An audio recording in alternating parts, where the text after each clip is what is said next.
तद्गृहं धनधान्यादि समृद्धं कुरु सर्वदा। हरे कृष्णा, नमः शिवाय। वास्तु के इस कोर्स में या वास्तु के इस ज्ञान में आज हम आगे बढ़ते हुए बात करेंगे एक बहुत ही महत्वपूर्ण बात पे, जो वास्तु के क्षेत्र में वहां पे दोष होना एक बहुत ही बड़ा दोष समझा जाता है। जैसे कि हम जानते हैं कि आज के समय में लोग घर बनाते समय वास्तु का पूरा ध्यान रखते हैं, क्योंकि घर में जितनी सुख शांति मिलती है उतनी और किसी जगह नहीं मिलती। हर व्यक्ति घर को स्वर्ग जैसा बनाना चाहता है, इसलिए वास्तु का पूरा ध्यान रखता है। लेकिन कई बार उससे जाने अनजाने गलती हो जाती है और वास्तु दोष रह जाता है। ऐसे में तोड़फोड़ करना पॉसिबल नहीं होता है। जिस तरह घर की बाकी जगह का ध्यान रखा जाता है, उसी तरह टॉयलेट का वास्तु में ध्यान रखना जरूरी है।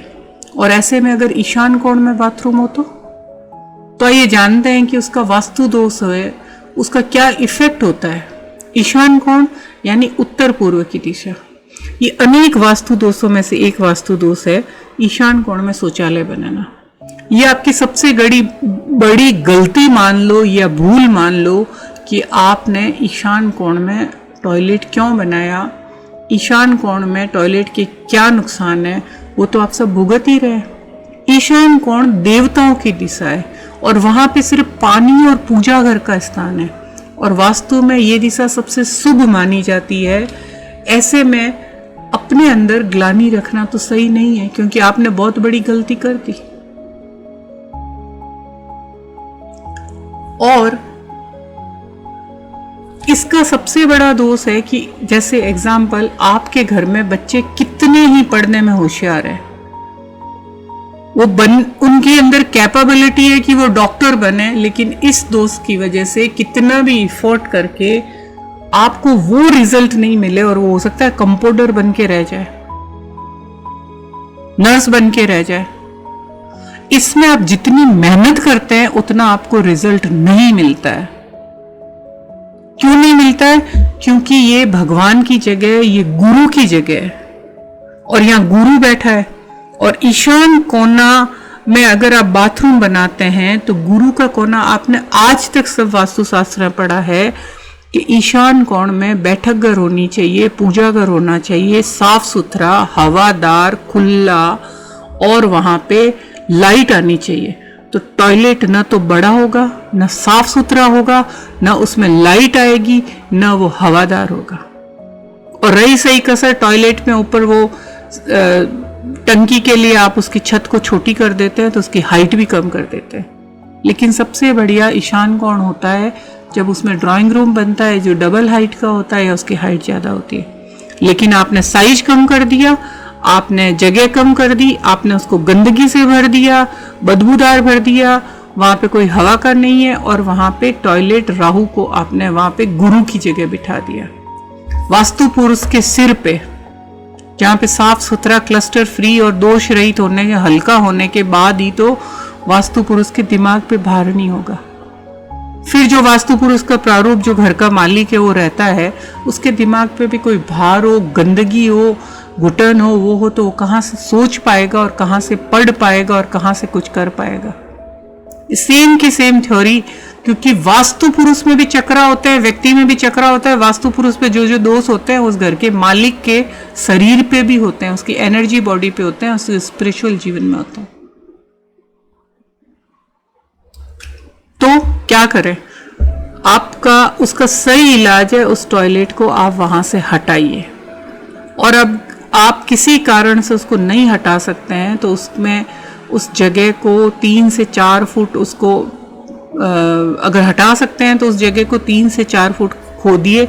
ऐसा नहीं कि आपने टॉयलेट हटा दिया, बंद कर दिया और वहां पे बैठ के अब आप पूजा पाठ कर रहे हैं। नहीं, अभी भी उसके नीचे की मिट्टी गंदी है। 3 से 4 फुट खुदाई करके उसकी मिट्टी को निकाल के फेंकिए। निकाल के फेंक के वहां पे एक साफ मिट्टी भरिए, फिर से फ्लोर बनाइए, वहां का कलर करवाइए, वहां का हो सके तो प्लास्टर दोबारा कराइए, वहां पे एक छोटा हवन करिए, हनुमान जी का हवन करिए, और वहां पे अब एक साफ सुथरा स्टोर या पूजा घर आप करिए। लेकिन फिर भी आप नहीं कर सकते तो आप एक उपाय करिए जो हमारे एक वास्तु गुरु है वो बताते हैं, उन्हीं का मैं बता रही हूँ कि आप जो कांसे की 3 कटोरी लेके, एक कटोरी सेंटर में और जैसे 3 दिशा में, एक सेंटर में, एक उसके एक कटोरी को सीधा रखिए, एक उसके लेफ्ट की तरफ और एक नीचे की तरफ, 3 तरफ करके उस कटोरी को आप हवा में लटका दीजिए, कांसे की कटोरी को उस शौचालय के ऊपर, टॉयलेट के ऊपर। इसके और भी उपाय है। टॉयलेट की सीट के पास एक मिरर लगा है, लेकिन उस मिरर के अंदर टॉयलेट का रिफ्लेक्शन नहीं होना चाहिए, क्योंकि वास्तु शास्त्र के अनुसार ये बहुत ही गंभीर दोष है और ऐसा होने पर घर में क्लेश, पैसों की समस्याएं और कोई भी अपॉर्चुनिटी या कोई भी काम आपका 99% तक हो जाएगा, लेकिन 1% आपका काम अटक जाएगा।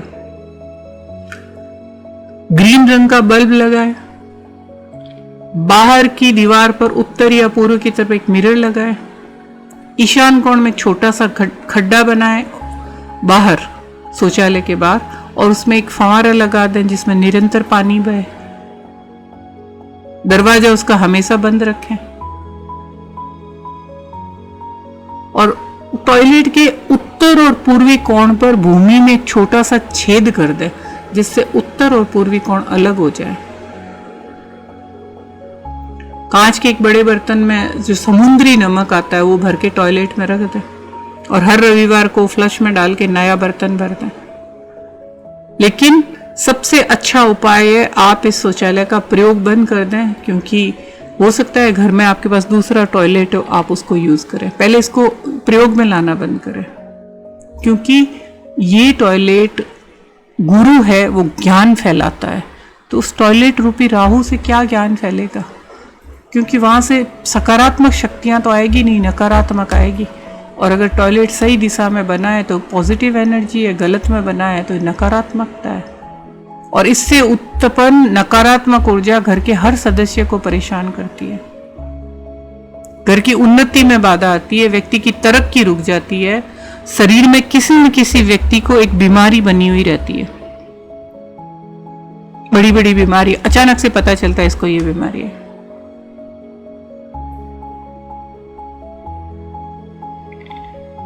तो आपको नॉर्थ ईस्ट का टॉयलेट का उपाय खुद को, दिल को बहलाने के लिए गालिब ख्याल अच्छा वाला उपाय है, बाकी इसका कोई उपाय नहीं होता है। आप इसको जहां तक हो सके रिमूव करवाइए, यही इसका सबसे अच्छा उपाय। Thank you very much. कल हम फिर इस तरह के किसी चैप्टर के बारे में बात करेंगे जो हमारे पाठक निरंतर, हमारे देखने वाले जो भी व्यूअर है वो निरंतर पूछते रहते हैं। मैं उनके सवालों के जवाब से, या आपको भी किसी चीज़ की जानकारी चाहिए तो आप बेधड़क मुझसे पूछिए, बेहिचक। मैं उसके ऊपर आपको एक वीडियो बना के अगले शो में आपके लिए लेके आऊँगी। तो आप देखते रहिए, सब्सक्राइब करिए, शेयर करिए, लाइक करिए। Thank you very much.